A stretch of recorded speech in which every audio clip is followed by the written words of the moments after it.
মধ্যপ্রাচ্যে যুদ্ধাবস্থা আর চরম ভূরাজনৈতিক উত্তেজনার মধ্যে বাংলাদেশের জন্য বড় স্বস্তির খবর হচ্ছে চট্টগ্রাম বন্দরে একের পর এক ভিড়তে শুরু করেছে জ্বালানি তেলবাহী ১৫টি বিদেশি জাহাজ। এরই মধ্যে ৮টি জাহাজ নোঙর করেছে বন্দর এলাকায়।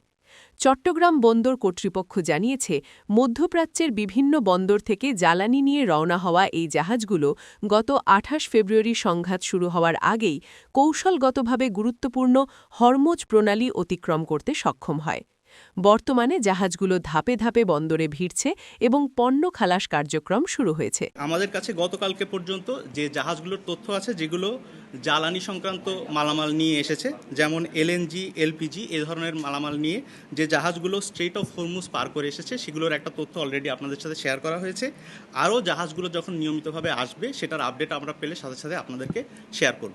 আপনার এখানে 8টা জাহাজের তথ্য দেওয়া হয়েছে আমাদের বন্দরের পক্ষ থেকে। এই 8টা জাহাজের মধ্যে এলএনজি আছে 5টি জাহাজ, এলপিজির আছে 2টি জাহাজ, আর একটি জাহাজ আছে এমইজি অর্থাৎ পেট্রোলিয়ামজাত যে কেমিক্যাল, যেমন প্লাস্টিক তৈরির যে কাঁচামাল, এই কাঁচামাল নিয়ে এসছে একটি জাহাজ। এটা আমাদের গতকালকের তথ্য। এরপরে আমরা আপডেটের তথ্য আজকে আবার পাবো, পেলে সেটা আপনাদের সাথে আমরা শেয়ার করা হবে। এগুলো 28 তারিখের পূর্বে, যেহেতু 28 তারিখ থেকে যুদ্ধ শুরু হয়েছে, 28 তারিখের পূর্বে এই জাহাজগুলো হরমুজ প্রণালী পার করেছে। তার মানে এগুলো অন দ্য ওয়ে, যে কোনো সময় 2-1টা জাহাজ আছে যেগুলো আগামী কয়েকদিনের মধ্যে আমাদের বন্দরের জলসীমায় এসে প্রবেশ করবে, আর কিছু কিছু জাহাজ ইতিমধ্যে বন্দর জলসীমায় চলে এসেছে। এই ১৫টি জাহাজের মধ্যে 4টি জাহাজে রয়েছে প্রায় 2.5 লাখ টন এলএনজি, যা কাতার থেকে আনা হয়েছে। দেশের বিদ্যুৎ কেন্দ্র ও শিল্প কারখানায় এই গ্যাস দ্রুত সরবরাহ করা হবে। এছাড়া জাহাজে রয়েছে গৃহস্থালী ও বাণিজ্যিক ব্যবহারের জন্য এলপিজি, বিদ্যুৎ কেন্দ্রের জন্য ফার্নেস অয়েল এবং শিল্প খাতের জন্য প্রয়োজনীয় ডিজেল ও পেট্রোলিয়াম পণ্য।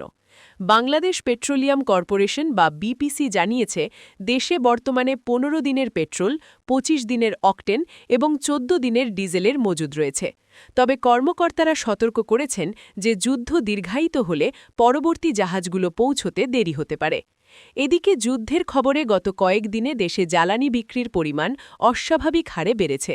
বিপিসির তথ্যমতে 1 থেকে 4 মার্চের মধ্যে ডিজেল বিক্রি বেড়েছে 76% এবং পেট্রোল বিক্রি বেড়েছে 94%। এই পরিস্থিতি সামাল দিতে সরকার সতর্কতামূলক ব্যবস্থা হিসেবে জ্বালানি বিক্রিতে সীমা নির্ধারণ বা রেশনিং করে দিয়েছে। মোটরসাইকেলের জন্য সর্বোচ্চ 2 লিটার এবং ব্যক্তিগত গাড়ির জন্য 10 লিটার তেল কেনা যাবে। রেশনিংয়ের সিদ্ধান্তের ফলে সাধারণ মানুষের মধ্যে এক ধরনের আতঙ্ক তৈরি হয়েছে।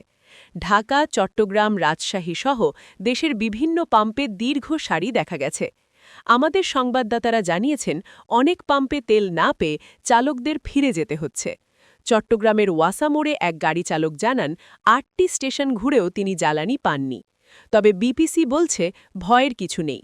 চলতি মার্চ মাসেই সৌদি আরব ও আবুধাবি থেকে আরও প্রায় 6 লাখ টন বিভিন্ন জ্বালানি তেল আসার কথা রয়েছে।